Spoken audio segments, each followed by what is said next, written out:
Yeah, okay. Yeah. All right. Okay. Well, hello. Welcome to the Shitty Get Good podcast. Oh, I thought we were I calling it Time Clap, the podcast where we clap to times. Hey, listen, we've literally started. The podcast has started. I've already said it. Oh, I thought we were Enough of that. okay. I thought it was a practice run, so that's my bad. No, the podcast has literally started right now. Right. Well, now I'm nervous. You'll be right, mate. All right. Well, who are you? Anyway, so yeah, welcome to the Get Good podcast, first episode of where myself, Jayden, and Kris here Hi. will be doing podcasts about our mostly like journaling for our self-development as CG artists. So I'm mostly doing stylized art, sort of like Warcraft inspired 3D art, and Kris is doing more animation. So I'll let him talk about that. Well, yeah, I'm doing more sort of animation. Yeah, cool. Yeah, I did that on purpose. That was me hanging you out to dry.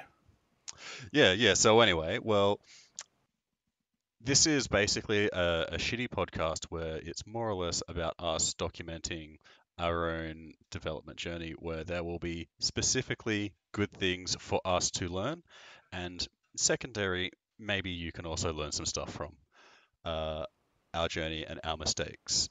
At the very But you're not least, important. at the very Yeah, least, it's a bunch of voices in the background that you can listen to while you are also working on CG work, so you don't feel like you're alone. yeah, you can feel less. Let you feel less alone. Because we know you're lonely. Yeah. Anyway, onto the actual next segment or the first segment, First which segment. I've completely forgotten what it was. Well, we were gonna After be, you, Kris. we were gonna come in and be all like, oh, here's what's happened in the industry this week. But then after going back and forth on that, we realized that not only did the news change every time we delayed the recording of this podcast, and it was getting really difficult to keep up with it, but also we didn't want to do that because, we can get that from other sources, and honestly, there's nothing really we can bring to that other people haven't already covered. So I think what we Yeah. landed on. Yeah, you go ahead.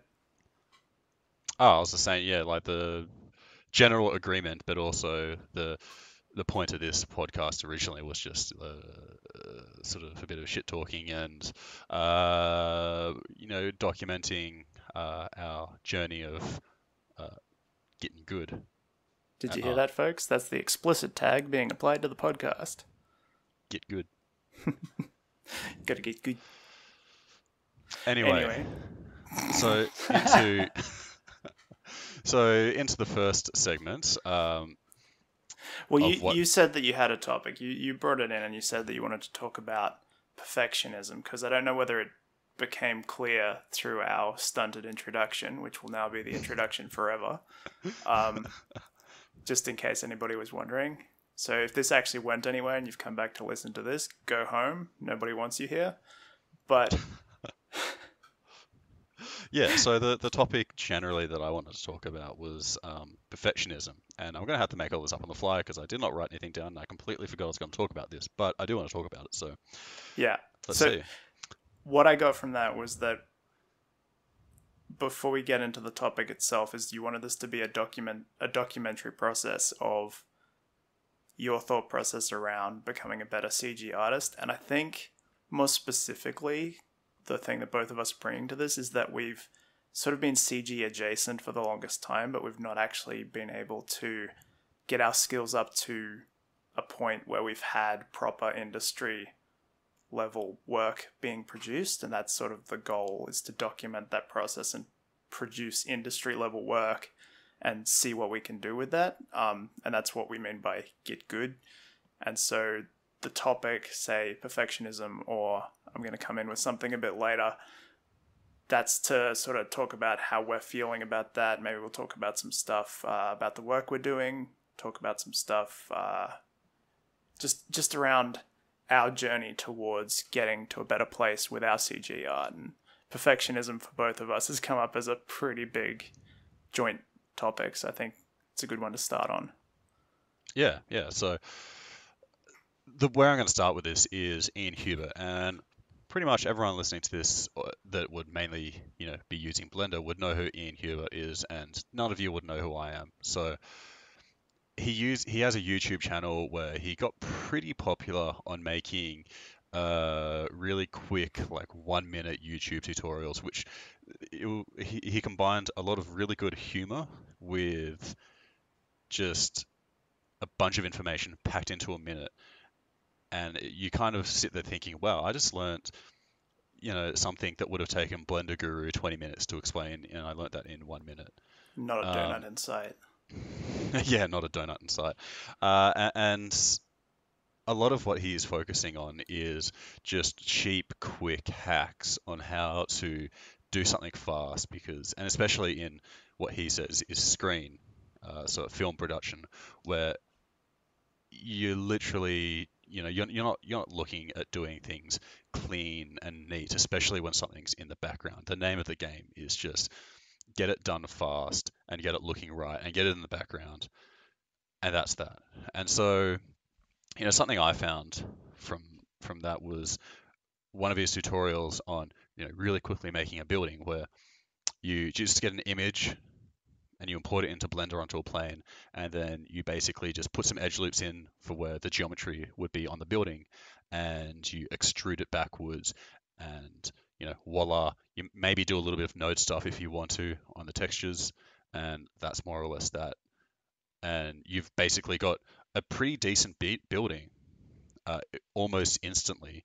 Just a few minutes of extruding, and you can build a really good scene on it.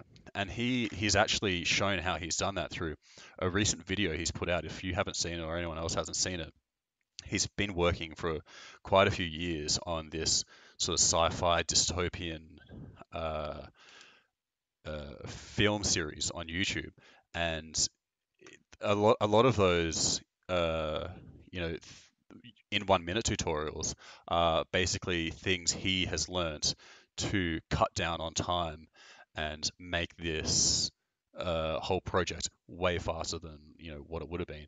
And so I've been implementing a lot of that in my own work. So not only do I do a bit of stylized art, I do ArcViz, architectural rendering, and I'm trying to do that freelance at the moment. And when I first started 3D art, there was no way in God's green earth that I would have, not taken a shortcut on that I would have taken a shortcut on anything. Basically, everything I did was just it had to be perfectly done. I had to model every asset in the scene, and then I felt bad for using textures from Polygon.com or whatever. I was like, oh, I have to make all of my own textures and all that sort of stuff. That like super, super just perfectionism that a lot of noobs have. And then you see people like Ian Hubert, where it's just like they're just doing the cheap and the dirty, and it's like the guy gets results. Maybe it's not cheating, So this and is it's I was it's Ian Humor, Ian Hubert, Hubert. Ian Hubert. Okay, cool. I'm just trying to get him up Yeah, on YouTube. Did he do a Blender conference talk at one point? yeah, he did. I think I've got the right guy. Yeah, and so I've kind of been taking that mindset in my own work, especially in ArcViz, where I am trying to find ways to only do the things that I have to do to get the job done in the fastest amount of time possible. And if there is a way to cut time with little to no drop in quality, then I just have to live with that. And previously, about a year ago, I did a render of a townhouse, and I went into Revit, which is a god awful architectural modeling and documentation program, and I modeled the whole damn house, internal and external. And then I brought it into Blender, and I was like, yeah, I'm gonna do like so many renders, and I'm gonna have everything done. And for the longest time, I was like being so finicky about the smallest details that didn't even end up being in the final render. I actually And remember this. I remember we had a conversation over bubble tea. And I think you were saying Hell that yeah. you were trying to figure out the exact legal definition between the easement that you needed between a vanity and the door to the powder room. And I'm not certain you actually ended up rendering that room. No, no, I did not actually end up rendering that. That was regrettable because I wasted so much time. And then here's the thing: once I got into Blender and I got a bunch of textures, once I thought, okay, fine, I'm going to do this view, this view, and this view.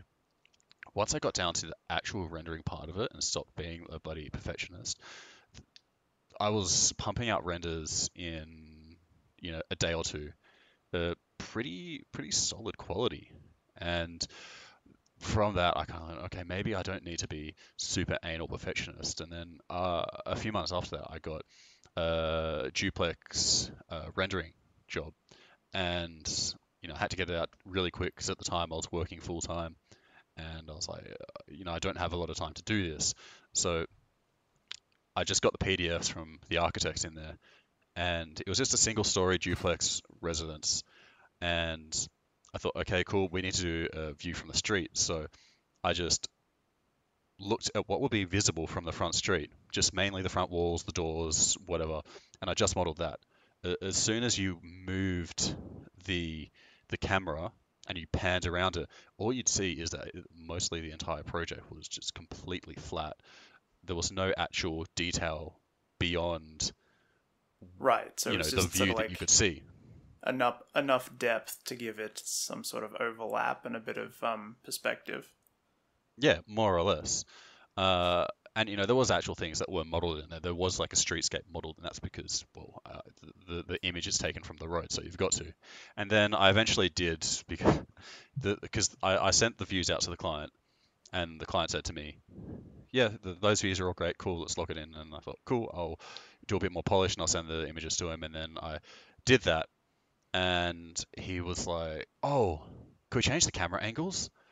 And I'm like, "Oh, you absolute bastard." Ugh, okay, all right, sure. So I changed the angles, and then since most of what I'd done had been angle specific, I did have to model a bit of the sidewall of the building, which was fine. That wasn't an issue. Hmm. Most of the issue did come in where there was more context, more of the neighboring block that was visible, and that was just a real nightmare to try and Fix. hide that, but also have enough information there that it wasn't just, a random horizon, lazy, forgotten. So that was a real lesson learned in, be, be quick and cut your corners when you can, but Don't cut every maybe don't corner. cut, don't cut every corner. Literally Um, in this case. Sorry? Literally in this case because you cut off all the corners. And then when you had to Yeah, move yeah, something, you didn't have an angle to view. yeah. That was more or less it. Um, And so like there was some of it where I was like, oh cool, I'll just quickly chuck that in, like chuck some of the sidewalls in. But getting the neighbors' places all visible, I had to go through the street in Google Maps and just take screenshots and then put those screenshots onto image planes in Blender and then roughly eyeball where they would be. And I ended up having a bunch of planes just like floating in the background, just pretending to be uh, Building. the actual context, actual surrounding suburb, because it was just Oh, houses all around it pretty much. Um, and yeah, it was just like trying to get the sky blended and all that sort of stuff. It was so that part was a real pain in the butt, and that's kind of where maybe you don't want to cut some corners there. But I think generally, if you're just doing a front elevation of a building, then like you don't need to worry about modeling the internals because you're not doing an image of the internals, or about you don't need to do the back of the house because you're not doing the back of the house. and so, And but what's the difference there? How do you know when to model the internals? How do you know when they're going to ask for, oh, can we just see into the opening, like with the door open or something like that? What's the over under in actually creating the bits that will be seen, say, through the window or through the door? was the question like how do you know what to model internally? Yeah, so like how do you So know what to model if you're So trying not internally, to be a perfectionist, but you're trying to put enough detail in that if they ask for additional details, you don't have another project ahead of you. Where do you draw that well, line? in terms of the scope, and this is specific to ArcViz. So in terms of the scope, you say, okay, cool, we will have this render from the front, a render of, say, the kitchen, and a render of the backyard. You model enough to be seen, and you agree on the general angles. Um, Hmm. and so once you have done that, then that's where you kind of know where you are. Okay, so this But this what? wasn't on spec because like Sorry. you actually had the client communication there. It wasn't on spec. You could actually Yeah, I had the ask. client communication there where they said, yeah, we want these three angles. And I said, yep, great, cool. How are these angles? And the issue came when they wanted me to zoom out a little bit and shift the camera to the side a little bit. And then all of a sudden, you could basically only see what was in the frame. And as soon as the frame had shifted, it was like, oh, there's a big black void there. Yeah, You've got to you know, pick up some of that mess. right. And so through that process of sort of dialing in the difference between perfectionism and laziness, do you think you've conquered perfectionism? Definitely not, no. I So mean, I've made a lot of progress in that, so yeah, I'm definitely willing to take some more corners to be cut, but it's just trying to figure out, what corners do you cut, and I don't know and about that, have you figured out but with a stylized rule of art, thumb for it? A rule of thumb that says, you know, if you don't see within it, this, if you don't if see you it, don't don't see it, model it? or if it's not too far away from the camera, then you don't need to model it. Generally, I'll model out the mass of the building, and I might model, something that's not going to be seen, but it's near the edge of the frame. So in case I want to shift the camera angle a little bit, it's not like, oh, I have to go and model all of that. It's because it's there, it's already done. It just sort of gives you a bit more wriggle room. Yeah. Okay, well, correct me if I'm But wrong. but then with yeah, I was going to say, correct me if I'm wrong, but your ultimate goal, which I don't think we've sort of touched on yet, is to move more into game modeling from yeah. So ArcViz. so that's what I'm uh yeah, that's where I was going to shift it next into ways that I can learn to apply that sort of cheating, cheating, not cheating in 3D art. And I think that But does it for the apply? most part at the Because in moment, game you see it from all angles. well, yeah, at the moment I'm mainly doing props, stylized props. Hmm. I will be doing, environments at a later point, and those things definitely will be applied in game environments. World of Warcraft had this big issue when they first brought in Fly Mouse to Azeroth, where it was like, oh crap, we have modeled this Buildings with entire no game, roofs. Yeah. this entire game to be visible only from the ground, and suddenly players can go everywhere. And so that was a huge undertaking for Blizzard to fix that. So it's Right. like cut corners, but maybe a little bit of foresight on Within where the things can hit the context fan. of, yeah, what you may want to do with it. Yeah, I'm not sure if the original devs had in mind bringing flying into Azeroth, but who knows? Well, I think World of Warcraft would be a slightly outlying example for what they originally intended it to be versus what it became. Yeah, and sometimes you just can't control the things it's become. It's a 15 plus year old game. I think 16, no, 17, something like that year old game. It's not going to stay the same, obviously. Um, but I did a CGMA course with Ashley Warner, who is a prop artist on WoW, and she's worked on the last few expansions. And you do it online. It's a really great course. Thoroughly recommend if you have the time and money to do it. I think it's about $1,000 US, I think. And basically, you'll go and you'll do a series of assignments, and depending on what the assignment is, it'll be a multi-week assignment. So you'll do like a rough sort of, sketch model, and then she'll give you some feedback, and you'll improve on that, and so on and so forth. And things she will say is like, oh, maybe this needs to be a little bit bigger, and or that could come down like that, or maybe that texture will need to change.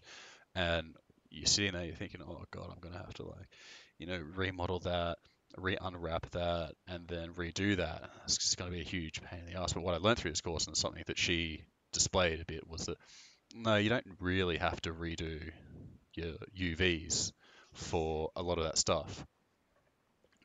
You just Yeah, edit for a them lot of that as you stuff, edit sorry. the mesh. Yeah, you can keep the UVs the same, and you just a little bit of warping is okay, because previously I've been so perfectionistic in uh, the way my UVs were, and it's just like everything has to be perfect. And so through that course, I learned, UVs don't have to be perfect. They have to be very good, or pretty good at the least. But if you need to make some changes to your mesh and you're on a deadline, most of the time you don't need, or depending, but a lot of the time you don't need to make any changes to your UVs. You can sort of make these changes to the model, and your UVs are going to be fine. Sometimes. I have to admit that makes me wince a little bit coming from a bit more of a screen background, because like you do want to get your UVs right, especially when you've got stuff like dynamics and that sort of thing affecting the mesh, because that can lead to some really screwy stuff. Like even stuff like rigging and a lot of programs relies on the UV space to, say, adhere a prop to clothing instead of just to the hip sort of thing. So if you want a prop to follow along, it has to actually attach to the, say, the character's wearing like one of those samurai sort of I don't know what you'd call it, but it's like the kilt style things, and you want their katana to sit on their hip, and you want it to be on the cloth instead of clipping through the cloth. You need to know where those UVs are, and you'd probably make a separate set overlaid onto the original set for the textures to tell that prop where to sit. And if that UV changes, then it could end up sliding down the leg a little bit and it looks like his pants are falling down. Yeah, look, that sounds like a screen problem and nothing of my concern. I don't know, man. Have you seen the new Unreal Engine 5 demo? No, I haven't. Oh, actually, maybe. Is that the one where they've just got these crazy lighting and they've got full-on zebra sculpts in there? Well, yeah, that was the Because original that one, one but made me the very recent one, excited. yeah, the recent one that they released with the release of Unreal Engine 5, which just came out like I think like 2 weeks ago or something. It's really good, and screen problems are now everyone's problems because there's really no difference now. Really? Right. Wow. You don't Okay, yeah, I'm gonna have have, to watch this. yeah, I'm gonna have to you, watch this new trailer of Unreal. yeah. You, stuff like Lumen, which is the new lighting system, it doesn't do like full ray tracing like you'd get in something like Octane Render or something like that, but it's getting damn close. Really? So it's getting close to physically based renderers like Eevee, not Eevee, jeez, not Eevee, um, like Like V-Ray Cycles or in Blender. Cycles. I Yeah, think Cycles is a ray tracer. It might be path tracing. No, I think it is yeah. path tracing because it has the branched path evaluation that you do. But Cycles yeah, is, or yeah, yeah, yeah. that's Cycles. Yeah, I don't know. A bit of a tangent, but if you look up I mean the latest Unreal Engine 5 that's demo, that's a pretty good way for us to segue into something I think you wanted to talk about, which was that. which was what? Didn't you want to talk about Unreal, or you said last week there was something you want to talk about with Oh, that Unreal was when Engine? we were doing like the industry news sort of stuff, and that was what I was going to talk about because it was a pretty big deal. But I'd rather like, have you said everything you wanted to say in that Oh, okay. regard? Man, what else? Yeah, I mean, going back to the UVs, yeah, well, yeah, my teacher Ashley, she's just said in like the feedback videos that she provides you, like, yeah, go for it. Like, you don't have to change you probably don't have to change the UVs. This will be fine. You're just making that a little bit fatter, or you know, you're just sort of shifting those verts over there. It's not going to kill your mesh, and you know, you can see in real time because I use Blender, so it has pretty decent material previewing, and so you can see real time as you move your mesh if you're going to stuff your textures, if the warping is going to be too extreme. Yeah, So I've not used Blender for a little while. What are the UV tools like at the moment?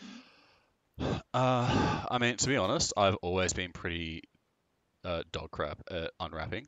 I've never Yeah, been fantastic, and the only other real exposure that I've had to it is um, dodgy unwrapping in 3ds Max from an architect, which I knew it was bad at the time, yeah. and No, then I've had that too, I Joe. had when we went to because Kris and I went to a similar sort of technical school for 3D art, and we used Maya there.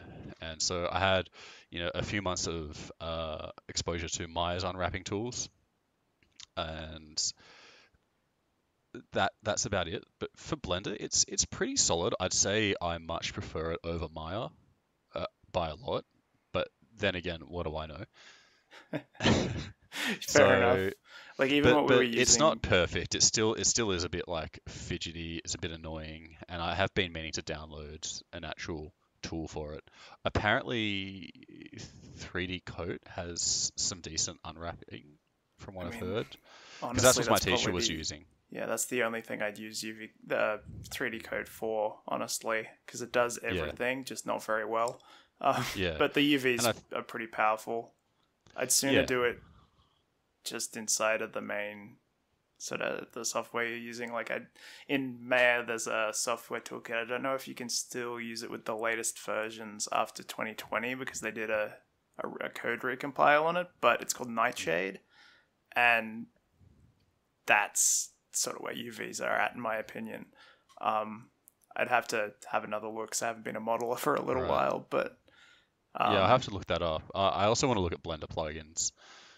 it's Um, probably something. but If you th- look up Blender plugins like Nightshade for Maya, you might get something Nightshade. similar because there's a lot of artists that lose access to Maya, and then they want similar tools, so they'll either script them up themselves or get somebody to do it for them.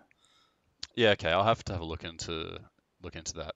But I think there's potentially either another segue or something for another podcast, and that's software, and that's my experience in the CGMA course with Ashley Warner, who is a senior prop artist at Mm. Blizzard for WoW, and you know I got to have live sessions with her, and I did get to talk to her about software and what software you should use to getting into the games industry.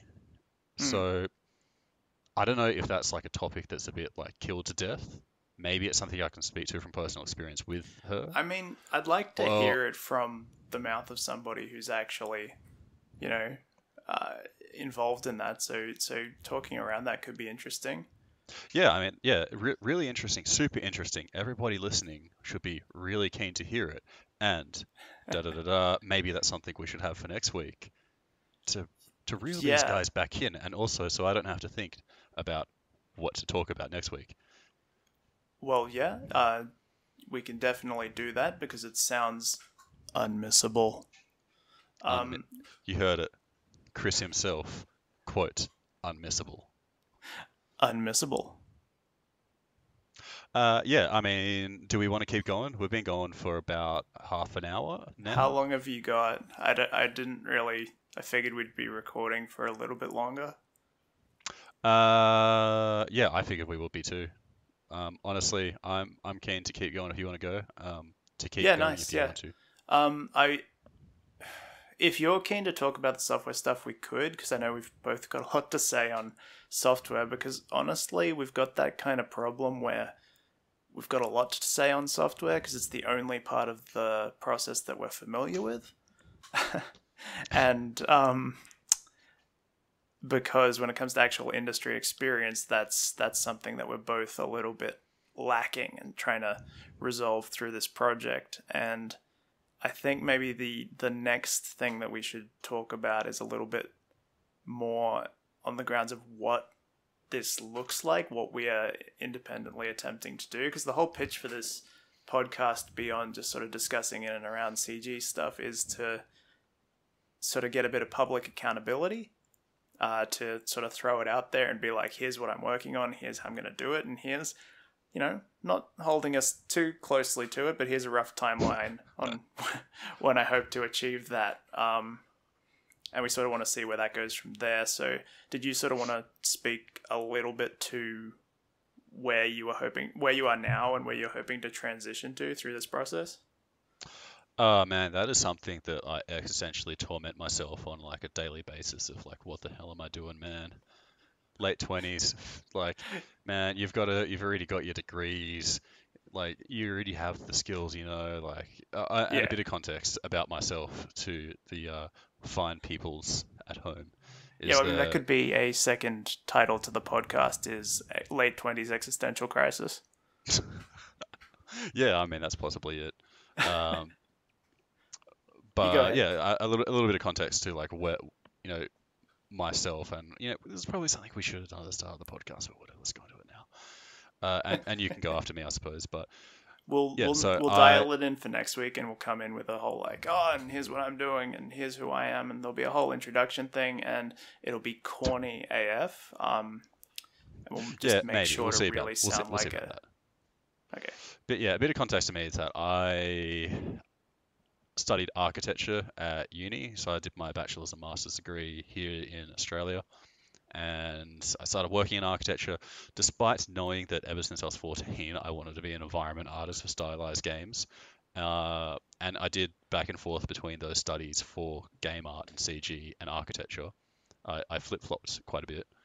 Uh, and I eventually started working in architecture and just went, yeah, nah. And so I'm kind of at this point at the moment where I am thinking, okay, cool. How can I combine my 3D my 3D art um, passion with the skills I already have to make some money? And this is something I was thinking of a while ago. Life has been pretty up and down over the last couple of years, which has sort of stopped me from going that direction. So I thought, well, ArcViz doing renders of buildings, I can do that freelance. That's a good way for me to maybe make money and have a bit of flexibility and lifestyle and all that fun stuff while utilizing my skills as someone that's worked in architecture, someone that has some skills in CG and a real interest in CG. And so I thought, yeah, okay, great. I can I can do this, and then I've been doing it for a while now. And here's the problem: it's just not fulfilling because it's ArcViz. I mean, realistically, ArcViz is cool, and I like photorealism, but like no one's passionate about it. Yeah, Okay, maybe that's a bit of a maybe that's a bit I of a bet mistake. there are Yeah, people I, who it's their burning, I, passionate desire, yeah, I but bet there's like that's this not one you. person listening that's just sitting there, just like, how dare you, ArcViz is actually really emotive. Oh my God, ArcViz is just like my life. How dare you speak bad about it? But there, just before you keep insulting the one viewer that we have, um, the So yeah, to go forwards on. Sorry, by the way. I'm Anyway, sorry, Ian, he didn't mean it. yeah, I didn't mean it. Because yeah, like ArcViz, it's really fun. I do really enjoy it, but it's just not like the thing that I'm really loving for me personally. Uh, I always wanted to stylize game environments, you know, specifically hand painted. So I went and did, that course with Ashley Warner, and I was just like, this is just incredible. This is exactly what I want to be doing. This is just, I could do this like every day until I pretty much die, more or less.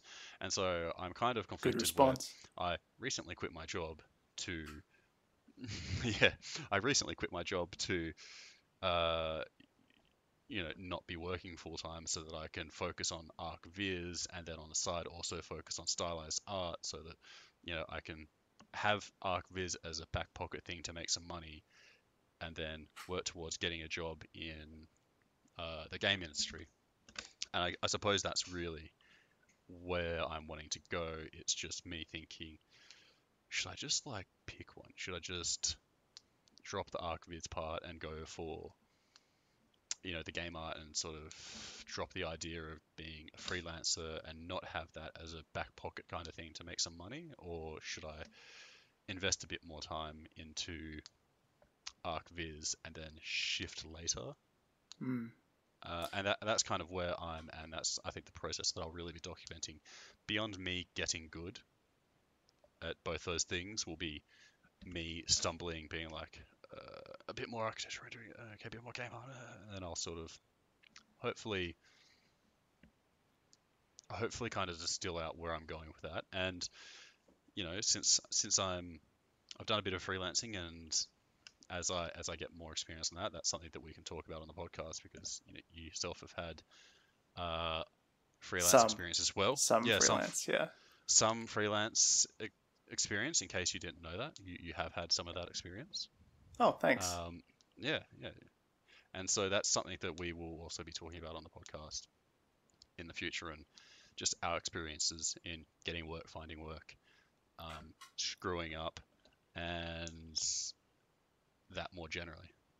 Yeah, it's hopefully a bit more live than reminiscent if we can help it. But depending on how well we do, we might just have to rely a bit on the backlog. Yeah. I mean, I can talk a bit more about that. I was mentioning to you just before the show of Hey, we've got a show. hey guys, we've got a podcast. Hey, what does the world need right now? Another podcast done by late 20-something white guys. Yeah, that's what the world needs right now. Another show.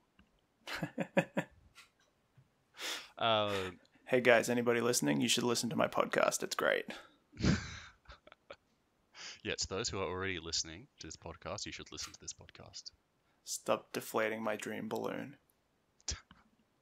But yeah, so sort of like touch on that ArcViz journey that I've been going on. Something I was telling you.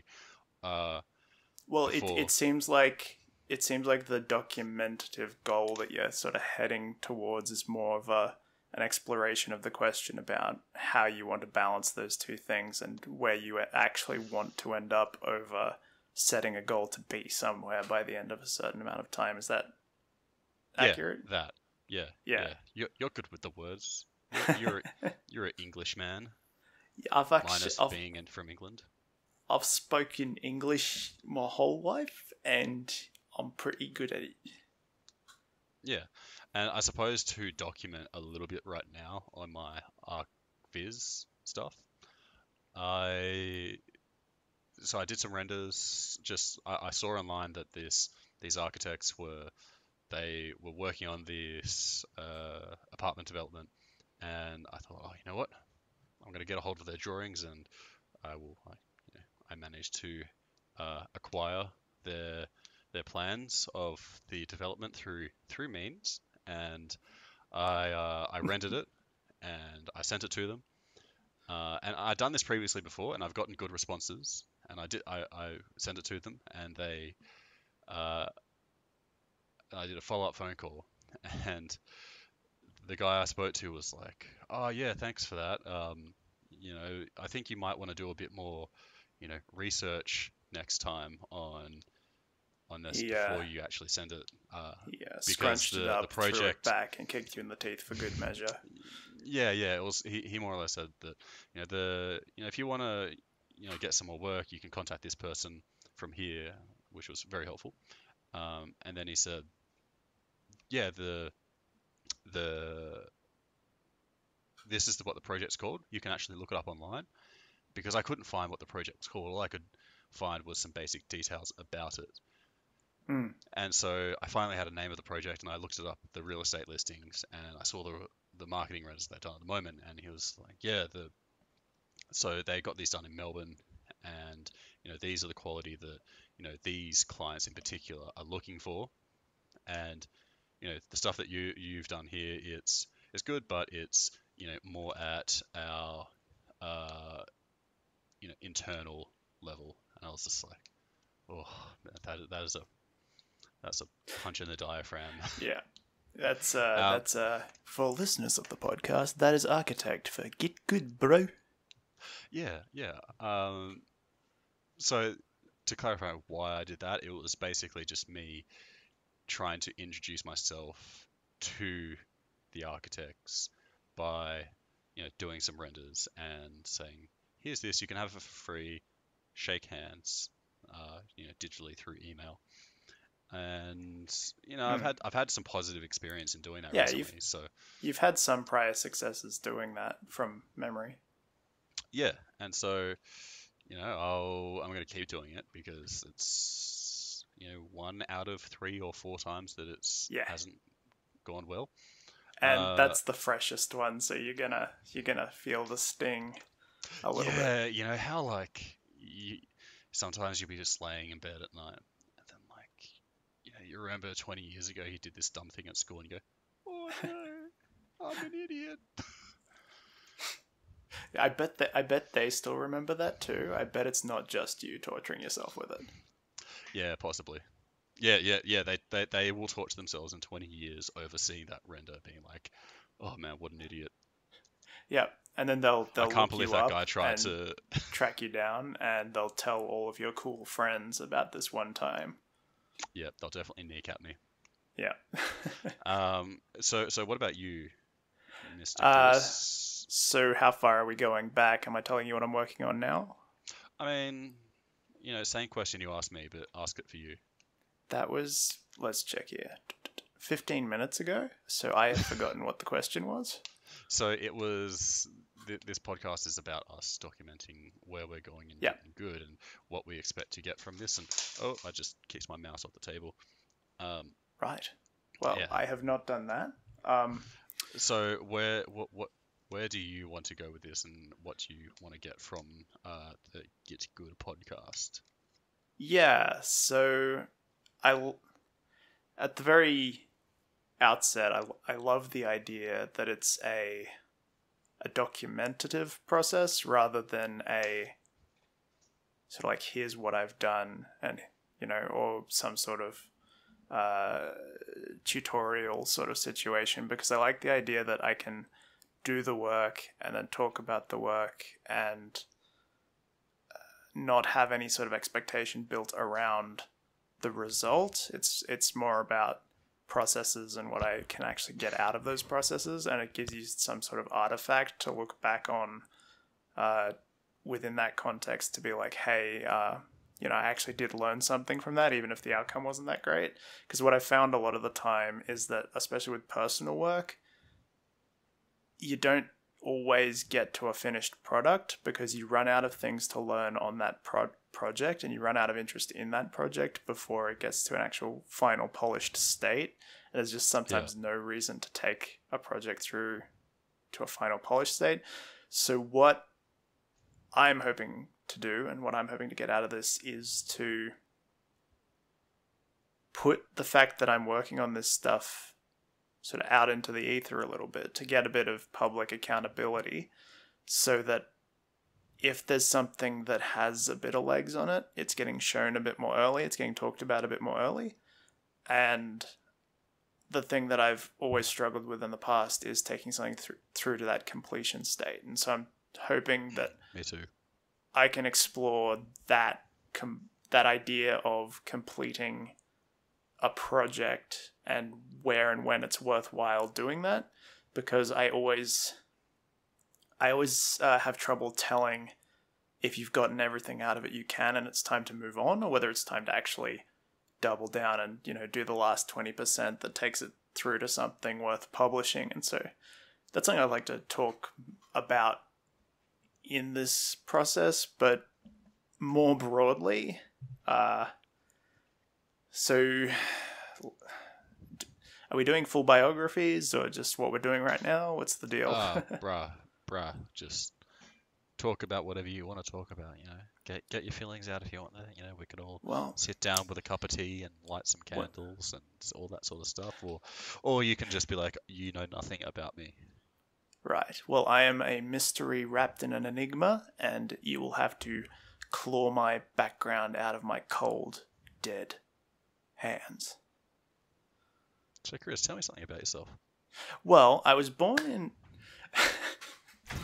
So, Okay, so you were born. I was born. We have that Okay, there information you on go. record. So, Yeah. his name is Kris, and he was born, and he likes the CG. 20-something years later. Um, Late 20-something years later. oh, that hurts, bro. Right in the feels. He's older than me. You have to know that because I'm very proud of the fact. But I think for the whole documenting thing, it's just, I don't know if anyone listening has ever tried this, but just getting a notebook and just writing things. Sometimes you don't even have to write about anything in particular. You can just kind of word vomit onto a page, and then voila, you've got something. It kind of makes your thoughts more concise, and you I can't find really go on tangents as much as you can't really be distracted as easily when you're just kind of thinking in your head. It kind of makes you formalize your thoughts on paper, and I guess that's kind of what we're doing with this podcast, except we are doing it in just another format, and we're doing it collaboratively as well. Yeah. And so it's sort of just to get the inside thoughts into the outside thoughts so that if they're stupid, somebody can tell us. That sounds like a disagreement silence. Hello? You completely cut out on that, so I have no idea what you said. Because we're using Discord for this, so sometimes that just breaks off for me. Yeah, Discord. Always there, never working. Yeah. Anyhow, Anywho, so what I said will be lost to time, but what I'm going to say is that as a sort of live journal that we're doing, hopefully week to week, we'll see how we go with that. We're hoping to have our own individual areas of exploration, and then as we tackle these questions that we have around our actual workflow and what we're trying to achieve, to set some goals, and as I've said probably about 30 times by now, get the public accountability around that so that we can feel as though we're putting something out into the world without it just being without it just kind of decaying on our hard drives. Yeah, and I can say for a fact that if there is a world record for most abandoned projects between the two of us, yeah, probably. I think like it is a bit of a meme. Like, I think it is just a meme in the CGF community of just abandoned projects. Just what's that meme, or the meme template of that guy that's walking with his girlfriend is like looking at the girl behind him. Yeah. Oh, like Yeah. abandoned projects, new projects. Yeah, abandoned projects, new projects. Yeah. If we want to be modern, and this will date this episode really hard, it's actually the Attack of the Clones one with Anakin, and he's like, Honestly, "Hey, dude, I started a new project," and then the other one, and then the Padme's like, "But you finished the last one, right?" And then Anakin's silent.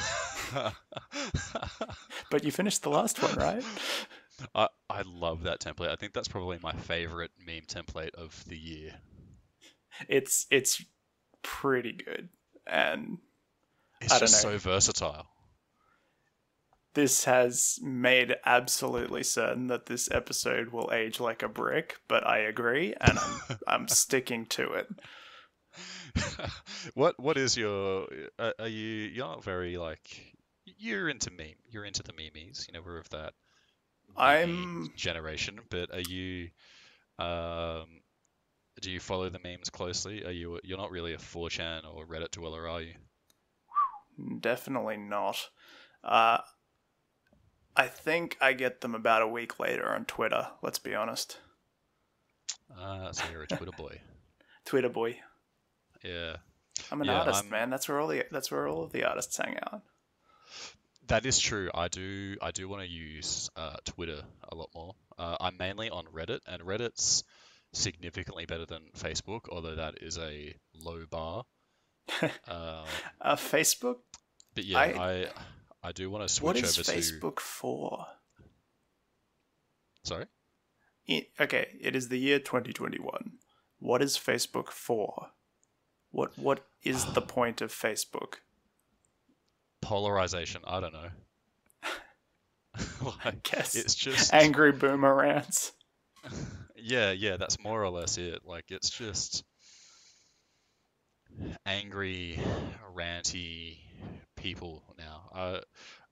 I remember when we were a bit younger, Facebook was like the cool platform, and then it just became much more commercialized. And I'm pretty sure it was the exact moment my mother sent me a friend request. yeah,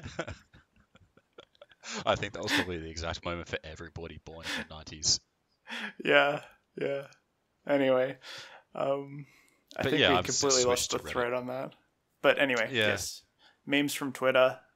Get on it. Are we going to yeah. do plugs at the end of this? We might, Plugs. as in, like, you can follow me Yeah. at. Yeah, you can follow me at, oh, geez. How about you do your plugs first so I can actually look what mine are up? How about we Uh, do that later and we'll circle back around when we're doing the outro because I am not finished talking about how amazing this podcast is going to be.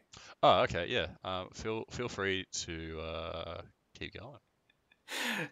The one thing that I wanted to cover that I don't think we've covered yet is, at least from my direction in contributing to this, is that I have not yet decided whether I want to be an independent artist, whether I want to be a freelancer like I was before, or whether I hmm want to get a studio job.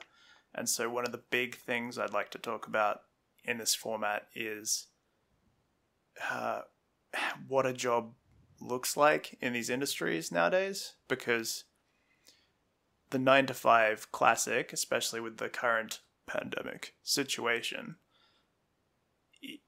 it's sort of had me questioning what actually looks like work and what a career actually looks like, and Hmm. whether my work week is built around 3 different things that I'm doing, or whether it's one thing that I go to a building to do that's going to be Under the watchful interesting. eye of a graceful employer. Yeah. A benevolent overlord who definitely has my interests in mind. And something I'd probably like to touch on in a future podcast is sort of I will unlock the vault and I'll tell a story about my current employment situation and how I ended up here. And I will abstract company names, obviously, but I would like to talk about the idea of the 9 to 5 job and whether or not it's actually worth it and what benefits a CG job might give you in that situation versus working for yourself or as a smaller group. Mm. Yeah, Um, that's something that you and I definitely do share. because And is the main definitely something that will kickoff, be a future pod. yeah, because the main kickoff for this whole podcast idea was that we were quitting our jobs at around the same time. It ended up being a bit more staggered than that, but I think the It more idea or still less was pretty holds pretty close to the same within time. a couple of weeks. Yeah, I only jumped out the window of work a couple of probably like 3 to 5 weeks after you did. yeah, I was like end of April, I think. Uh, yeah, it hasn't even been that long, but I've already forgot. Early onset dementia. Yeah, I don't know. Well, I'll double check it before we actually. Actually, no. This is my 5th week out of no, no, yes, no. So you've been out for most of I've been out May. for about 5 weeks. Okay, so maybe you were April and I was March. We'll have to double check that. We will double check that. That will be an episode, and we will go over why we did that and what we're It hoping was to achieve. Anyway, so my main aim is to get a portfolio together, start applying for jobs, and the type of jobs that I apply for is what's up to be questioned, because I need to know whether it's worth going back to that 9 to 5 grind, man, to get those skills. I think unless it's actually, you know what? No, that's something we'll talk about in future pod. Yeah. And for the future poddies, Yeah. when is the next one, and when is this being uploaded? Yep, it will arrive on a weekly basis, most On a likely weekly... 7 days from when this podcast came out. Yes, which is definitely a day that will remain the same once it has been published. So, Unless in all we seriousness, change the dates. The date will stay the same unless we change it. Yeah, but we'll give adequate warning of that. Yeah. So for you clapping? No, I dropped a peg. Oh, well, the clapping comes at the end. Anyway, so we are rambling off into the sunset, which I think probably means at the 1 hour mark that we've exhausted everything we had to say today. I think so. Goodbye, fair people. Where can people go to follow you on the internet, Mr. Jayden? Yeah, that's what we're doing. So on Instagram, it is JSTO_visual. And then on Twitter, it's Jayden, Jayden, Storace, Storace. All this will be in the bio.